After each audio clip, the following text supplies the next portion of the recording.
ఎప్పుడైనా ఆలోచించారా? మరణం తర్వాత ఆత్మ తిరిగి ఇంటికి ఎందుకు వస్తుందో?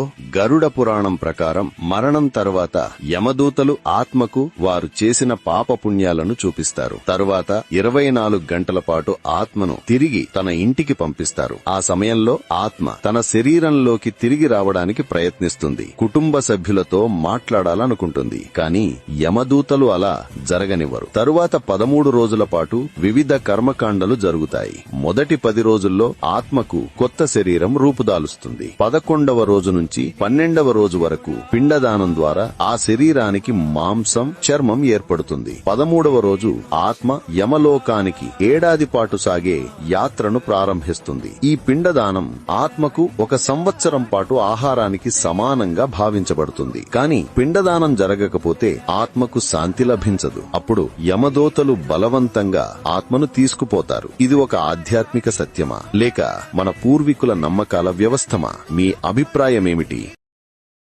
Download ShareChat.